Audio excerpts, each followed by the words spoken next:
আপনাদের কাছে এমনও অনেক মানুষ এখানে বসে আছে যাদের কাছে গত 15 বা 16 বছর মনে হচ্ছিল যেন কোনোদিন শেষই হবে না। 70 বছর পর সেই ভারত তার দিনের উপর সবচেয়ে বেশি কট্টর হয়েছে। যারা ফেসবুক, ইউটিউব, টিকটকে ভারতকে নিয়ে ট্রল করে, আমি তাদের উদ্দেশ্যে বলতে চাই, প্রত্যেক বাংলাদেশি যারা ফেসবুক, ইউটিউব, টুইটারে ভারতকে নিয়ে ট্রল করে, তাদের প্রত্যেকের উদ্দেশ্যে বলতে চাই, ভারতের হিন্দুদের দম আছে, তাই হিন্দু ধর্মের ওপর কট্টর হয়ে দেশ চালাচ্ছে। এই মুসলমানের সন্তানেরা, তোমাদের দম কোথায় যে তোমরা বাংলাদেশকে ইসলামের ওপর দাঁড় করিয়ে কেন চালাতে পারো না? তাহলে গোলাম কে? গোলাম তোমরা। সে নিজের ভ্রান্ত দিনের উপর কট্টর অবস্থায় দেশ চালাচ্ছে, আর তুমি মিউ মিউ মিউ মিউ করে বলো যে আমি সেকুলার, আমি সেকুলার, আমি সেকুলার। যে আমার মদিনা ইসলামী বিশ্ববিদ্যালয়ে একজন আফ্রিকান বন্ধু ছিল, সেই মদিনা ইসলামী বিশ্ববিদ্যালয়ের আফ্রিকান বন্ধুর সেকেন্ড ল্যাঙ্গুয়েজ ছিল ফরাসি। তো তখন আমার কাছে এই জিনিসটা একটু খটকা লাগলেও এতটা তো অনুভূতি ছিল না যে কেন তার সেকেন্ড ল্যাঙ্গুয়েজ ফরাসি হবে, এই পর্যন্ত আমি পৌঁছতে পারিনি। আমার সেকেন্ড ল্যাঙ্গুয়েজ যদি ইংরেজি হয়তো তারাও হয়তো এরকম একটা ভাষা শিখে, সে ভাষার নাম ফরাসি।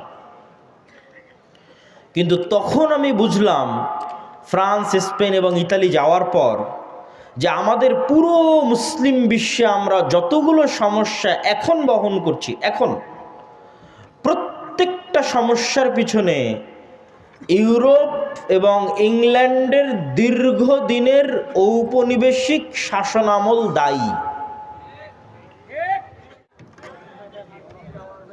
আজকে রামেশ্বরপুর হাই স্কুল মাঠে আয়োজিত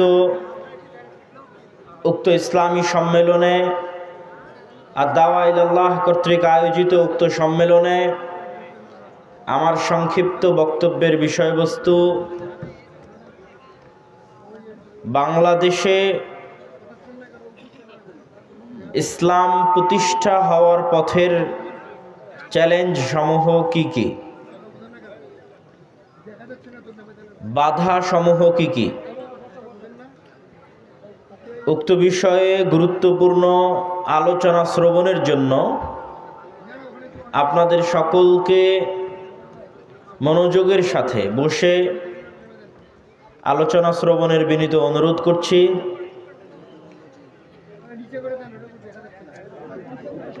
সম্মানিত উপস্থিতি, আমাদের দেশে ইসলাম প্রতিষ্ঠা হওয়ার ক্ষেত্রে সবচেয়ে বড় যে বাধা, আমি 3টি বাধাকে বড় বড় হিসেবে ইন্ডিকেট করতে চাই এবং এই 3টি বাধার উপর আপনাদের সামনে আলোচনা তুলে ধরতে চাই। সেখানে আমাদের নিজেরও অনেক কিছু শিক্ষণীয় আছে। তার মধ্যে 1 নাম্বার হচ্ছে কলোনিয়াল মাইন্ড সেট আপ, ঔপনিবেশিক দাসত্বের মানসিকতা। ঔপনিবেশিক দাসত্বের মানসিকতা থেকে বের না হওয়া অত্র অঞ্চলের মুসলমানদেরকে রাষ্ট্রীয়ভাবে ইসলাম প্রতিষ্ঠায় সবচেয়ে বেশি বাধা দিচ্ছে। তো ঔপনিবেশিক দাসত্বের মানসিক যে গোলামি, সেটি কি, আমি কি বুঝাচ্ছি এর দ্বারা? উপনিবেশ বা কলোনি হচ্ছে কোনো একটি রাষ্ট্রকে স্বাধীন রাষ্ট্র হিসেবে স্বীকৃতি না দিয়ে আরেকটি রাষ্ট্রের দাসত্বে রাখা। তো আমরা ছিলাম ইংল্যান্ড বা ব্রিটিশ কলোনি। পাক, ভারত, বাংলাদেশ 3টে দেশই ছিল ব্রিটিশ কলোনি। আমরা দাবি করি যে আমরা 1947-এ ব্রিটিশদের থেকে স্বাধীনতা পেয়েছি, কিন্তু 190 বছর তারা আমাদের উপর যে শাসন পরিচালনা করেছে, আপনাদের কাছে এমনও অনেক মানুষ এখানে বসে আছে যাদের কাছে গত 15 বা 16 বছর মনে হচ্ছিল যেন কোনোদিন শেষই হবে না। তো 15-16 বছরে যদি আপনি এত অতিষ্ঠ হন, আপনি কল্পনা করেন 190 বছর কতদিন হতে পারে। অনেক লম্বা সময় 190 বছর। তাহলে 190 বছরে কয়টা প্রজন্ম এই পাক ভারত বাংলাদেশের অতিক্রম হয়ে গেছে ব্রিটিশদের গোলামিতে। ফলত আমাদের জেনেটিক্যালি, আমাদের রক্তের মধ্যে মেন্টালি, মানসিকভাবে কিছু গোলামির চিন্তা চেতনা প্রবেশ করে গেছে। শারীরিকভাবে তারা আমাদের এখান থেকে বিদায় নিলেও আমরা মানসিকভাবে ওই ট্রমা, একটা মানুষ যখন রাতের বেলা ভয়ঙ্কর কিছু দেখে অথবা তার চোখের সামনে ভয়ঙ্কর কোনো দুর্ঘটনা ঘটে যায়, তখন সেই ট্রমা থেকে বের হতেও তার কয়েক মাস সময় লাগে। তো 190 বছর যে ভয়ঙ্কর গোলামির ট্রমা, জাতি হিসেবে গত 70 বছরেও আমরা সেটি থেকে বের হতে পারিনি। এখনো আমরা আমাদের অজান্তে আমাদের মনের মধ্যে গোলামি লালন করি। কিভাবে গোলামি লালন করি? আমি যখন সর্বপ্রথম ইংল্যান্ড থেকে স্পেন, ফ্রান্স এবং ইতালি, এই 3টে দেশে সফর করলাম, তার আগ পর্যন্ত হয়তো মানুষ জেনে থাকতে পারে, আমার জানা ছিল না। ওই সফর করার আগ পর্যন্ত আমি জানতাম না। মানুষ জেনে থাকতে পারে, এই জন্য মানুষের কাছে এটা আশ্চর্য মনে হতে পারে। যখন প্রথম সফর করি তখন দেখলাম স্পেনের যে বিমানবন্দরে আমি অবতরণ করেছিলাম, সেখানে ইংরেজি ভাষা খুঁজে পেতে আমার অনেক কষ্ট হয়েছে। ইংরেজি জানার পরেও পৃথিবীতে চলতে, ইন্টারন্যাশনালি কোথাও চলতে ঝামেলা পোহাতে হবে। আরবি জানি, ইংরেজি জানি, উর্দু জানি, বাংলা জানি, তারপরেও আমি কোনো রাস্তা খুঁজে পাবো না, মানুষের সাথে কথা বলতে পারবো না।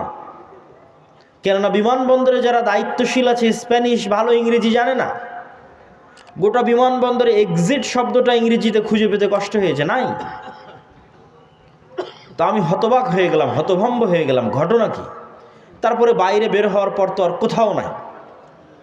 আমাদের দেশে অন্তত রাস্তাঘাটে বের হলে হয় বাংলা না হয় ইংরেজিতে তো কত শত সাইনবোর্ড আছে, কিন্তু স্পেনে বের হয়ে কোথায় ইংরেজি সাইনবোর্ড খুঁজে পাওয়া যায় না।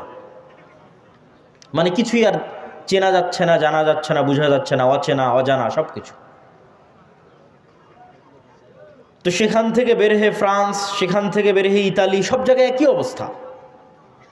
তখন মানুষের সাথে কথা বলে, মানুষকে জিজ্ঞাসা করে যেটা জানা গেল যে ওই দেশে যে সমস্ত বাঙালিরা গেছে তাদেরকেও ওই দেশের ভাষা শিখে তাদের সাথে ব্যবসা করতে হচ্ছে। তথা যে ইতালিতে গেছে সে ইতালি ভাষা শিখেছে, যে ফ্রান্সে গেছে সে ফরাসি ভাষা শিখেছে, যে স্পেনে গেছে সে স্প্যানিশ ভাষা শিখেছে, অথচ এগুলো ইংল্যান্ডের আশেপাশের কান্ট্রি। তাহলে ইংল্যান্ড থেকে হাজার হাজার কিলোমিটার দূরে আমি এখানে বসে ইংরেজি শিখে ফেলেছি, আর ইংল্যান্ডের পার্শ্ববর্তী দেশ ফ্রান্স, ইতালি, স্পেনে ইংরেজিই নাই।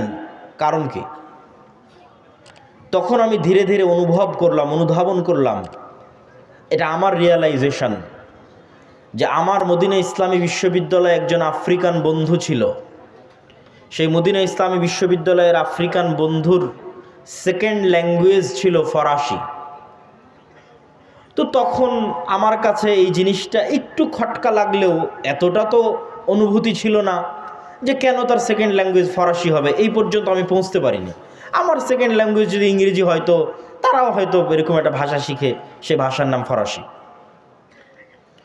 কিন্তু তখন আমি বুঝলাম ফ্রান্স, স্পেন এবং ইতালি যাওয়ার পর যে আমাদের পুরো মুসলিম বিশ্বে আমরা যতগুলো সমস্যা এখন বহন করছি, এখন প্রত্যেকটা সমস্যার পিছনে ইউরোপ এবং ইংল্যান্ডের দীর্ঘদিনের ঔপনিবেশিক শাসনামল দায়ী। ইসরায়েল কে তৈরি করেছে? ঔপনিবেশিক শাসন আমলেই তৈরি হয়েছে। ওই পুরো শামকে ভেঙে একটা টুকরোকে লেবানন, একটা টুকরোকে জর্ডান, একটা টুকরোকে ফিলিস্তিন, একটা টুকরোকে ইসরায়েল, একটা টুকরোকে সিরিয়া, অথচ পুরোটা একটাই দেশ। কিভাবে তৈরি হলো? আজকের আরব বিশ্বের টুকরো টুকরো দেশ এরা কিভাবে তৈরি হলো? কাশ্মীরের সমস্যা কারা তৈরি করলো? আফ্রিকান মুসলমানদের যে সমস্যা, এই সমস্যার জন্য কারা দায়ী? প্রত্যেকটা জায়গায় দেখবেন ওই ঔপনিবেশিক শাসনামলের যে ঘটনা প্রবাহ, সেগুলো দায়ী। তখন আমি দেখলাম যে আসলে এখানে যারা বসবাস করেছে, এই ইংল্যান্ডে, ফ্রান্সে এবং ইতালিতে, তারা মেন্টালি, মানসিকভাবে আমাদের চাইতে বেশি স্বাধীন। মানে ফ্রান্সের একটা মানুষের মানসিকতা একজন বাংলাদেশ, পাকিস্তান, ভারতে জন্মগ্রহণ করা একজন নাগরিকের চাইতে বেশি স্বাধীন। কেন বেশি স্বাধীন? ফ্রান্স এবং ইতালি, স্পেনের নাগরিক এটা মনে করেছে যে আমি কেন আমার ভাষা বাদ দিয়ে অন্যের ভাষা শিখব। সে কোন লেভেলের উন্নাসিকতা বা কোন লেভেলের অহংকার, আত্ম অহংকার তার মধ্যে আছে, স্বাধীন চেতা মনোভাব তার মধ্যে আছে, যে সে তার পার্শ্ববর্তী দেশের ভাষাটা পর্যন্ত শিখবে না। বলে তুমি যদি আমার সাথে যোগাযোগ করতে চাও, আমার ভাষা শিখে যোগাযোগ করো, না হলে তোমার সাথে আমার যোগাযোগের কোনো প্রয়োজন নাই। আর আমরা তাদের তুলনায় মানসিকভাবে গোলাম। তার মানে আমি এটা বলছি না যে আপনি ইংরেজি ভাষা শিখিয়েন না, এটা বলছি না। আমি জাস্ট উদাহরণ হিসেবে তুলে ধরছি যে আমরা যে কলোনিয়াল মাইন্ডসেটটা বহন করি এখন পর্যন্ত, তার আলামত কি? আপনি যখন একজন মানুষকে দেখেন প্যান্ট শার্ট পরে আছে, তখন তাকে আপনি স্মার্ট মনে করেন। আর যখন কেউ পাঞ্জাবি পায়জামা টুপি পরে আছে, তখন তাকে আনস্মার্ট মনে করেন। এই মাপকাঠিটা আপনাকে তৈরি করে দিল কে? আপনি নিজের অজান্তে তৈরি করে ফেলেছেন। 190 বছর যার গোলামি করেছেন তারা প্যান্ট শার্ট পরত, ফলত অটোমেটিক আপনার রক্তের মধ্যে মিশে গেছে যে প্যান্ট শার্ট পরলে, স্যার বললে, সে অবশ্যই অন্যদের চাইতে একটু লেভেলে উঁচু। আর যদি প্যান্ট শার্ট না পরে, স্বাভাবিক পাঞ্জাবি পায়জামা বা লুঙ্গি থাকে, তাহলে সে অবশ্যই অন্যদের চাইতে নিচু। এটা আপনি নিজের অজান্তেই মাপকাঠি তৈরি করে ফেলেছেন। এরকম অসংখ্য মানদণ্ড এবং মাপকাঠির মধ্যে আমরা আমাদের জীবনযাপন করি, যেগুলোতে আমরা গোলামি বহন করি। যেমন দাড়ি রাখার বিষয়ে যদি আমি বলি, যে আমরা দাড়ি রাখতে সংকোচ বোধ করি, যে দাড়ি রাখলে মানুষ কি বলবে, আমরা হেজিটেশনে ভুগি। তো এই হেজিটেশনটা আমাদের মধ্যে এসেছে কোথায় থেকে? এই হেজিটেশনটা আমাদের মধ্যে এসেছে মানসিক গোলামি থেকে, কলোনিয়াল মাইন্ড সেটআপ। এটা আমি আরও ভালোভাবে ফিল করলাম, অন্তত দাড়ির বিষয়টা ভালোভাবে ফিল করলাম কিভাবে? লন্ডনে যে ইহুদি পাড়া আছে, ইহুদিরা যে অঞ্চলে বসবাস করে, আমি ইচ্ছাকৃতভাবে দেখার জন্য গেছিলাম। তো 90% জনের বেশি জনের মুখে দাঁড়িয়ে আছে।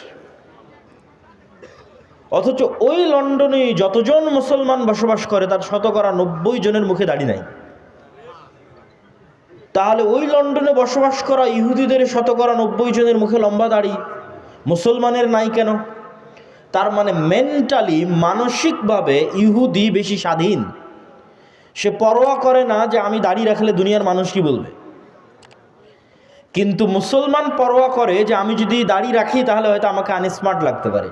কেননা আমি যাদের গোলাম ছিলাম, আমার যারা মনিব ছিল, তারা তো দাড়ি রাখতো না। তো আমি যাদের গোলামি করেছি তারা তো দাড়ি রাখতো না, তো তারাই তো ছিল শাসক। তখন নিজের অজান্তে আমি তাদের অনুকরণ করতে চেয়েছি, এবং এখনও নিজের অজান্তে অনুকরণ করছি, এবং নিজের অজান্তে আমাদের অধঃপতনের জন্য আমাদের দিনকে দায়ী করছি। এই পরের পয়েন্টে আমি আসব। তো এই সমস্ত উদাহরণগুলো প্রমাণ করে যে কলোনিয়াল মাইন্ড সেটআপ, ঔপনিবেশিক গোলামির মানসিকতা আমাদেরকে পৃথিবীর অন্যান্য উন্নত জাতি, গোত্র, ধর্মের অনুসারী মানুষদের থেকে মানসিকভাবে পিছিয়ে রেখেছে।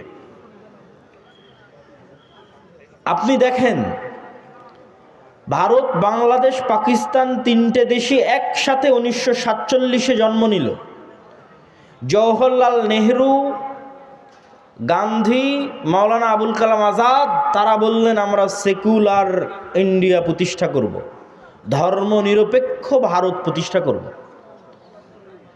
মোহাম্মদ আলী জিন্না, আল্লামা ইকবাল তারা বললেন মুসলমানদের জন্য ভিন্ন রাষ্ট্র লাগবে। তাহলে ভারত প্রতিষ্ঠিত হলো সেকুলারিজমের উপর, পাকিস্তান বাংলাদেশ প্রতিষ্ঠিত হলো মুসলমানিত্বের উপর। অথচ ৭০ বছর পর দেখেন আমাদের মানসিক গোলামি, বিশেষ করে মুসলমানদের মানসিক গোলামি কত নিম্ন লেভেলের যে ৭০ বছর পর আমরা সবচেয়ে বড় সেকুলার হয়ে গেছি। আর ৭০ বছর পর সেই ভারত তার দিনের উপর সবচেয়ে বেশি কট্টর হয়েছে।